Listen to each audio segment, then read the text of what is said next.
Bloc 1, le tableau périodique. Alors, le tableau périodique vous sera présenté sous cette forme à l'examen ministériel.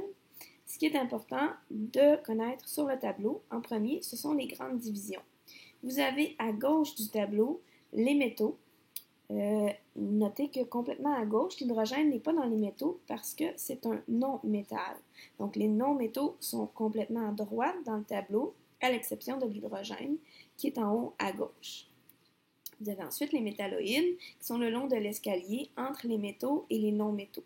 Les métalloïdes ont des propriétés à la fois des métaux et des non-métaux. Les périodes maintenant. Donc, les périodes sont numérotées de 1 à 7 à gauche dans le tableau périodique. Donc, nous avons la période 1 qui est formée de l'hydrogène et de l'hélium. La période 2 qui a 8 éléments à l'intérieur, donc du lithium en passant par le bord jusqu'au néon. La période 3, la période 4, 5, 6. Dans la période 6, on va mettre la rangée qui est totalement en bas. Le tableau périodique devrait s'ouvrir en deux.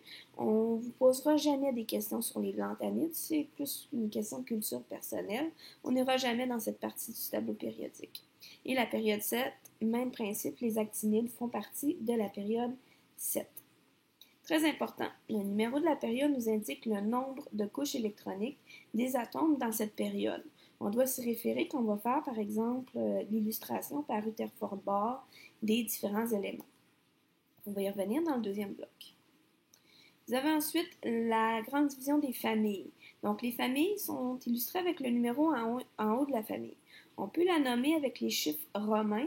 C'est la famille A seulement qu'on va nommer, ou les chiffres qui sont en dessous. Si on prend les petits chiffres qui sont en dessous, on va seulement prendre l'unité. Donc, vous avez la famille 1, 2, 3 et non 13, la famille 3A, 4, 5, 6, 7 et 8 complètement à droite. Si on regarde au centre du tableau périodique, on parle des métaux de transition. Ce ne sont pas des métaux qui font partie des 8 familles qui sont à l'étude.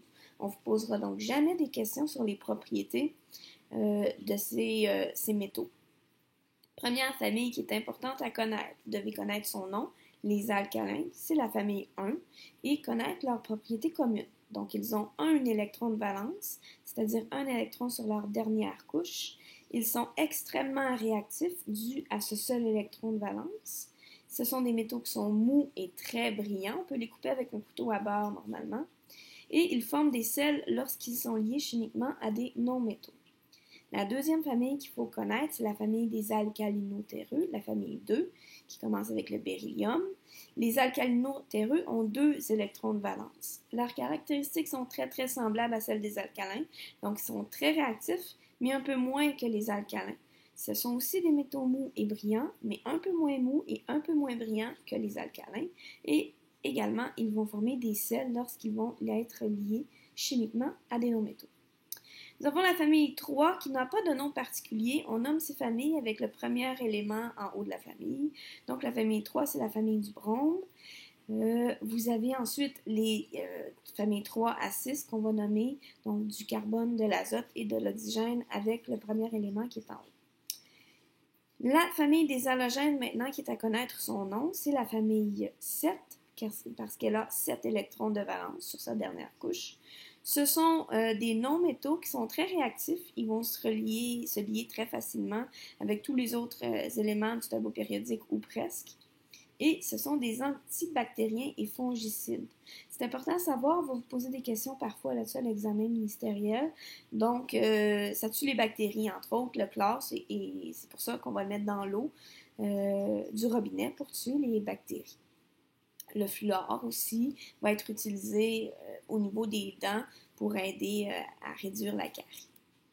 On a les gaz inertes, qui est la dernière famille, la famille 8. On va aussi les appeler gaz rares ou gaz nobles. C'est un synonyme. Les gaz inertes ont 8 électrons de valence. Étant donné qu'ils ont 8 électrons de valence, ils ne sont pas réactifs ou presque aucunement parce que leur dernière couche est remplie. Faites attention, l'hélium a 2 électrons de valence et non 8. C'est une exception et il revient très, très, très régulièrement à l'examen ministériel. Donc, même s'il a 2 électrons de valence, il ne fait pas partie de la famille 2, il fait partie de la famille 8 et il a la même réactivité chimique que la famille 8. Sous forme de gaz, Donc, c'est pour ça qu'on les appelait les gaz inertes lorsqu'ils sont à des températures normales. Très important, donc le numéro de la famille nous indique le nombre d'électrons de valence. On s'en sert pour Rutherford-Bohr et aussi pour la notation de Lewis qui illustre uniquement les électrons de valence.